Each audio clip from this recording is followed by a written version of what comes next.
I tell you, there are so many cases, but I can give you one. There was a sister who embraced Islam not too long back. And normally we like to ask them, what is the reason why you have embraced this Islam, the faith? And she said, 12 years ago, I met someone when I was on a holiday and they happened to be Muslim and I was busy drinking. And they told me in a beautiful way, when I offered them, would you like some? They said, you know what, we don't drink because X, Y, and Z.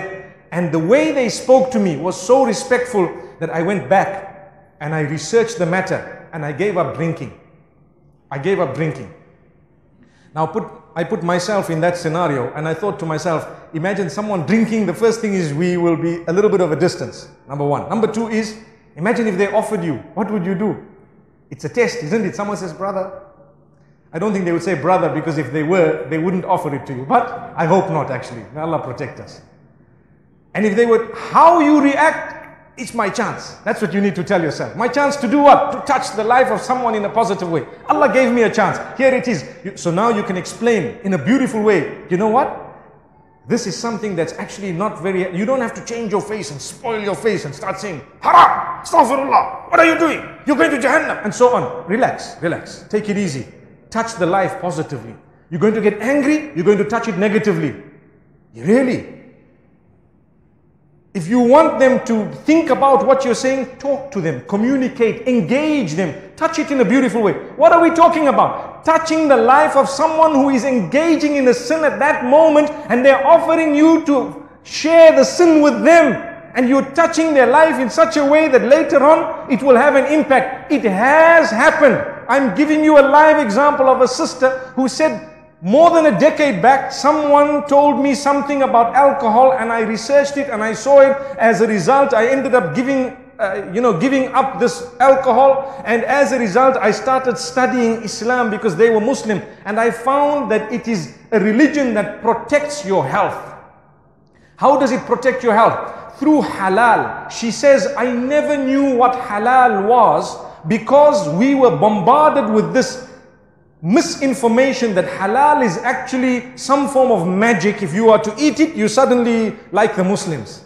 I don't know if you've heard that. Up to today on the globe, even in the first world countries, they are saying this. That what is halal is actually some form of magic, that they chant something, some hocus pocus on the animal. And when you eat it, you suddenly love the Muslims and you love Islam. And that's what they were all taught. So they thought, this is something very bad, we stay away from it. And she says, I came to learn that everything that is very healthy for you is called halal. Amazing, amazing. Everything that's healthy for you is called halal. And the minute you take out the health factor and it becomes unhealthy for you, then it would contaminate it, perhaps to the degree where it is no longer halal.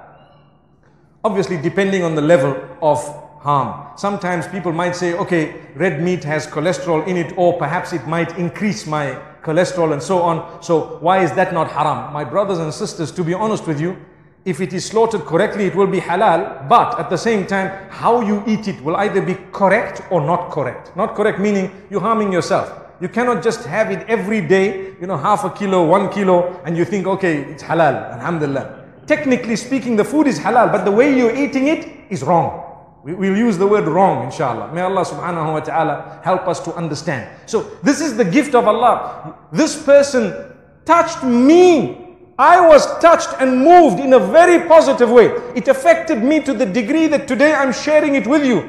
When this person happened to say, subhanallah, I was moved to Islam because of someone who spoke to me whilst I was drinking and offering them drink.